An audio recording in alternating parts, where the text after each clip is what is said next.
ফানজুর মাঝে আজুর, আমি দেখবো এই চিঠির উত্তর তারা কি দেয়। এইভাবে সুলাইমান আলাইহিস সালাম হুদুদ পাখির কাছে একটা চিঠি দিলেন।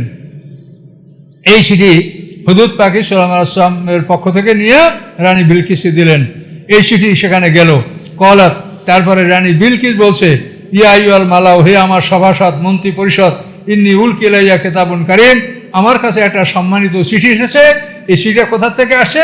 ইন্নাহু মিন সুলাইমানা, নিশ্চয়ই এই চিঠিটা সুলাইমান আলাইহিস সালামের পক্ষ থেকে আসে। ইন্নাহু, সেই চিঠিটা কি? ইন্নাহু বিসমিল্লাহির রহমানির রহিম, সেই চিঠিটা আছে বিসমিল্লাহির রহমানির রহিম। আর কি? আল্লাহ তাআলা আলাই ওয়াতুনি মুসলিমিন, তুমি আমার উপরে অহংকার করবে না, আত্মসমর্পণ করে আমার কাছে হাজির হয়ে যাও। এই হলো চিঠির মর্ম। তাহলে এই চিঠিটা সুলাইমান আলাইহিস সালাম লিখে মেশক জাফরান দ্বারা সিলগালা করে হুদুদ পাখির কাছে দিয়ে দিলেন। এই চিঠিটা হুদুদ পাখি গেল আর বললেন যে তুমি চিঠি দিয়ে দূরে থাকো, আমি দেখবো উত্তর কি আসে। তো এখন হুদুদ পাখি এই চিঠিটা দিবে কেমনে? চিঠিটা দিতে পারছে না। সে রাজপ্রসাদ, সেখানে সিংহাসনে সেখানে বসা, সে অট্টালিকা সবই তো মানে প্রোটেক্টেড, সেখানে উনি যাবে কেমনে? তো পাখি ঢুকলে তো মারিয়ে ফেলাবে কেউ। এখন উনি খুবই চিন্তা করে গেলেন যে চিঠিটা আমি দেবো কেমন করে।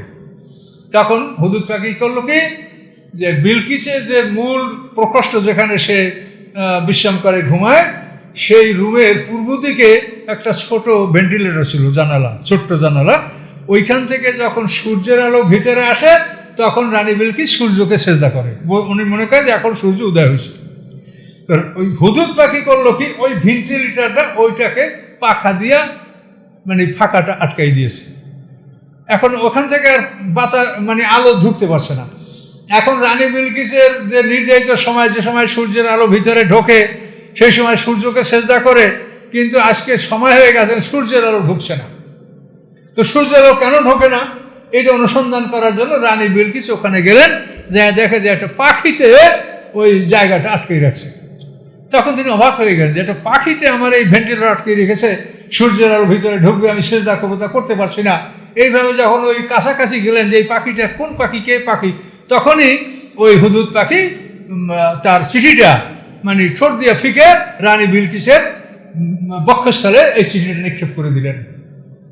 চিঠিটা নিক্ষেপ করে দেওয়ার পরে ওই পাখি, হুদুদ পাখি চলে গেলেন।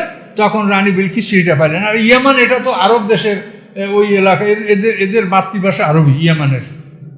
ইয়ামানটা তো লোহিত সাগরের পশ্চিম পাড়ি দেশ, ওদের মাতৃভাষা আরবি। তো হুদুদ পাখি এভাবে রানী বিলকিসকে চিঠিটা দিতে সক্ষম হলেন, তার গায়ের উপরে চিঠিটা নিক্ষেপ করে দিলেন। এরপরে হুদুদ পাখি চলে গেলেন।